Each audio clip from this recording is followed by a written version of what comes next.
जमीन के नीचे कोयला घोटाला, जमीन के ऊपर घोटाले ही घोटाले, हवा में 2G स्पेक्ट्रम घोटाला। लेकिन क्या आप जानते हैं कि कांग्रेस ने जमीन आसमान में ही नहीं बल्कि अंतरिक्ष तक में घोटाला किया हुआ है। कांग्रेस के अंतरिक्ष घोटाले ने देश की सुरक्षा को ही खतरे में डाल दिया था, जिसका नाम है देवास एंट्रिक्स डील घोटाला, जिसे सुप्रीम कोर्ट ने कहा था जहरीला फ्रॉड।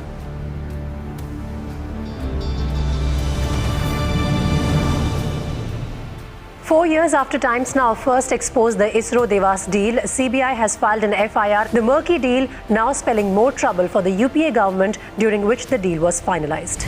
कांग्रेस की यूपीए सरकार ने देश को भ्रष्टाचार और लूटपाट का अड्डा समझा।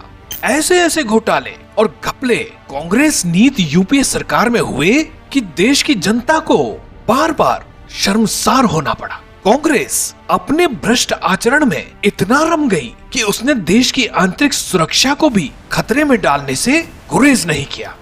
यूपीए सरकार के समय साल 2005 में बेंगलुरु के स्टार्टअप देवास मल्टीमीडिया और इसरो की सब्सिडियरी एंट्रिक्स कॉर्पोरेशन के बीच एक डील हुई थी।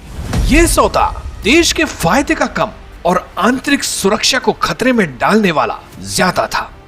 यानी ये सौदा देश के साथ एक बहुत बड़ी धोखाधड़ी थी। यह तब की बात है जब भारत में इंटरनेट आसानी से उपलब्ध नहीं था और इसरो द्वारा GSAT-6 और GSAT-6A उपग्रह लॉन्च किए जाने थे। इससे जारी स्पेक्ट्रम एस बैंड से सेना को हर समय इंटरनेट उपलब्ध हो जाता। इस घोटाले की परत दर परत खोलने से पहले आइए समझ लेते हैं कि ये एंट्रिक्स और देवास क्या बला है। एंट्रिक्स पूर्ण रूप से भारत सरकार का उपक्रम है जो इसरो की वाणिज्यिक इकाई के रूप में काम करता है। वहीं देवास मल्टीमीडिया एक निजी परंतु पूर्ण रूप से भारतीय कंपनी है। इसरो के कुछ वैज्ञानिकों ने अमेरिकी निवेशकों के साथ मिलकर 2004 में बेंगलुरु में एक स्टार्टअप के रूप में देवास मल्टीमीडिया की स्थापना की थी। अपनी स्थापना के अगले वर्ष ही 2005 में देवास ने एंट्रिक्स के साथ एक सौदा किया। क्या था एंट्रिक्स देवास सौदा? एंट्रिक्स ने इसरो द्वारा भविष्य में लॉन्च किए जाने वाले दोनों सैटेलाइट से जारी एस बैंड स्पेक्ट्रम के अधिकारों को मात्र $30 करोड़ में देवास को 12 वर्षों के लिए बेच दिया, परंतु सौदे को गुप्त रखा। इसरो अंतरिक्ष विभाग के अंतर्गत आता है, जिसका प्रभार सीधे प्रधानमंत्री के पास होता है।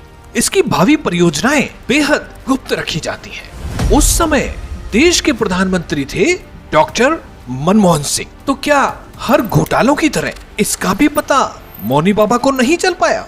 ये एक बड़ा सवाल है। सवाल और भी है। भारतीय उपग्रहों के बारे में देवास को कैसे पता चला? भारत सरकार को कोई सौदा करना ही था तो सार्वजनिक नीलामी के रूप में क्यों नहीं किया? देवास मल्टीमीडिया के साथ पूरी जांच परख किए बिना ही डील क्यों की गई?